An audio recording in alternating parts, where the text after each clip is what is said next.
Mr. Popper's Penguins by Florence and Richard Atwater. Chapter 5. Troubles with the Penguin. The next day was quite eventful at 432 Proudfoot Avenue. First, there was the service man, and then the policeman, and then the trouble about the license. Captain Cook was in the children's room, watching Janny and Bill put together a jigsaw puzzle on the floor.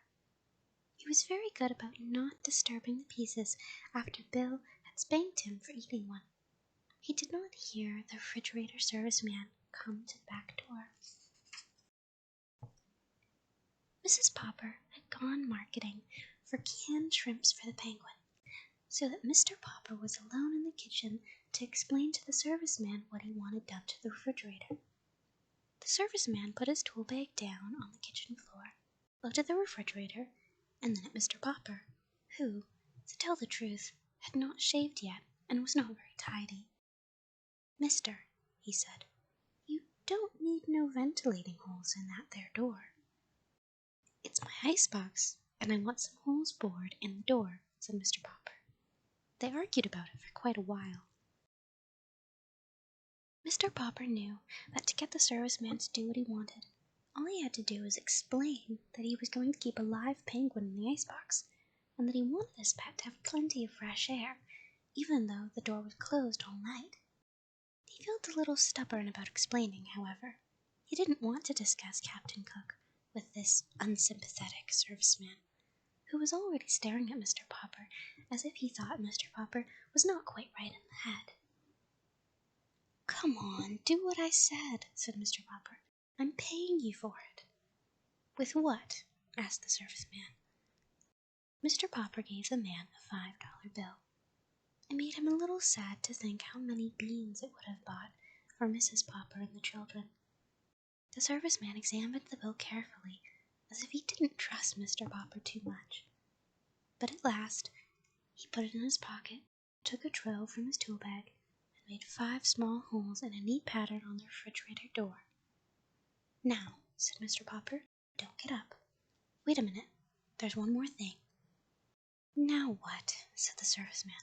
"I suppose now you want to take the door off its hinges to let in a little more air, or do you want me to make a radio set out of your icebox?" "Don't get funny," said Mr. Popper indignantly.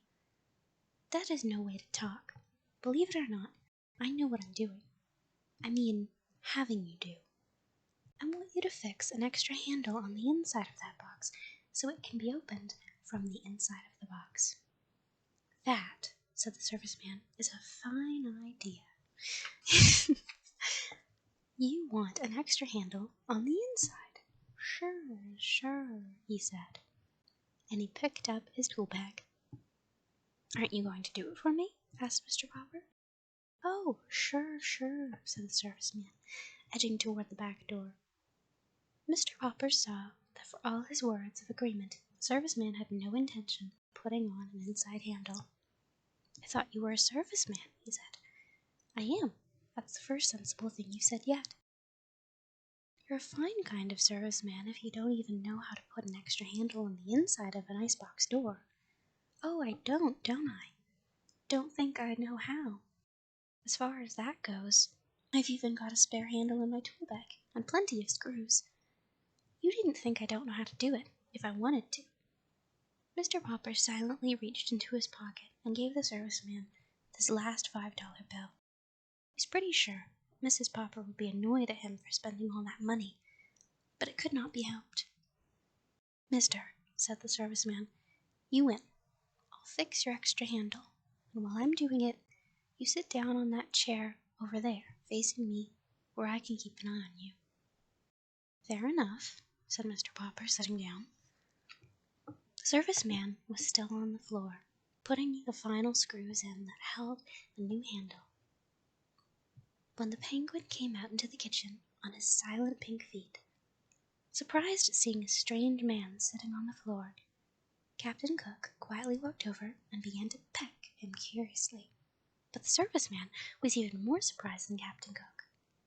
"Ork," said the Penguin. Or perhaps it was the service man. Mr. Popper Popper was not sure what just happened when he picked himself up. When he picked up himself and his chair a moment later, there had been a shower of flying tools, a violent slamming of the door, and the serviceman was gone. These sudden noises, of course, brought the children running. Mr. Popper showed them how the refrigerator was now all remodeled for the penguin. He showed Captain Cook, too, by shutting him inside it. The penguin at once noticed the shiny new inside handle and bit it with unusual curiosity.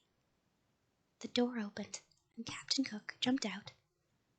Mr. Popper promptly put Captain Cook back inside the door and shut it again, to be sure that the penguin learned his lesson. Before long, Captain Cook became quite skillful at getting out and was ready to be taught how to get inside when the door was shut. By the time the policeman came to the back door, Captain Cook was going in and out of the refrigerator as easily as if he had lived in one all his life.